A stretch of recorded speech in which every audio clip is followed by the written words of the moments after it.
The Dean Barrow Story recounts the life and political contributions of the nation's fourth Prime Minister.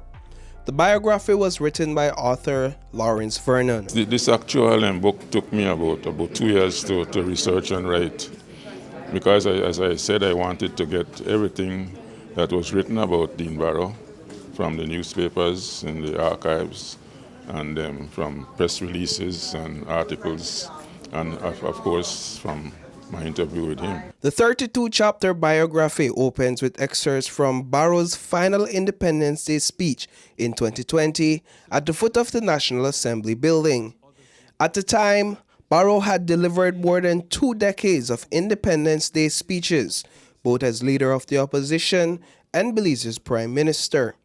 The book's final chapter, titled A Man of Character, looks at how Barrow navigated Belize's economic challenges brought on by the COVID-19 pandemic. Apart from a successful law career, Dean Barrow's venture into party politics covered fully 37 years, almost 13 of which was spent serving as Prime Minister of Belize. Let me offer here 2 quotes from the book. The first one, like his grandfather, Ebenezer Oliver Bunton Barrow, Dean got into active electoral politics by way of the Belize City Council elections. This was in December of 1983 as one of the UDP candidates, when his party was successful. When Dean Barrow made a decision to become a member of the UDP, he was well qualified politically in terms of being aware of public policy, being visible in the community, good at public speaking, up to date on current events, and had a thick skin. The biography also takes a closer look at Barrow's upbringing, the fact that his father, Arthur Barrow, was a pharmacist, and his mother, Joyce Barrow, was a housewife. Born on March 2, 1950, he was the first in a family of 3 children. The book explores Barrow's connection with politics through Ebenezer Barrow, who was the leader of the pro-colonialist Nationalist Party, established 1 year after his birth. Lawrence Vernon describes this body of literacy work as a labor of love. His son Dylan Vernon says his father writes for the love of informing a nation.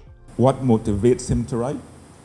I'm sure that he writes primarily, as he would say himself, for the same reason as he became a librarian, to share accessible information and knowledge and to contribute to the body of written material on his beloved Belize for current and future generations. That's why he does it. It's sad to say that this kind of writing does not really pay. It is not much valued in our current society. But Larry Vernon has done it for the love of informing people and to motivate others to research, to read, and to write. The Dean Barrow Story was not commissioned by Barrow, though Vernon explained that they sat down for interviews over the 2 years he spent writing. Barrow was also unable to be present at today's event. The 283-page biography was printed by the Angelus Press Limited. And I want to tell you that we have printed many books before, and this is one of the few books that we did probably 1% edit. So congratulations to you, Mr. Vernon. Your word choice, your selection was I call it perfect, because when you used to go to school, 99 was good, right? Nobody topped that. So you got a 99%. I won't tell the people what the 1% is about. We'll talk about that after. Although, as I said, he didn't commission it, right? I volunteered to do it, and he was happy to have his achievements, especially as Prime Minister, revealed. And because you know, as I said in the newspapers, you have little snippets and here and there, but you put it in one book now, and people can actually have access to it and read it in one place. My only thing is that it was supposed to be published by Amazon, and that was in the time of COVID.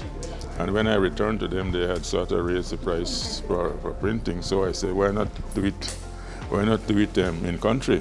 And I approached Angelus Press, and so we have a local printer doing the book, and I think they did a good job of it. Reporting for News 5, I am Paul Lopez.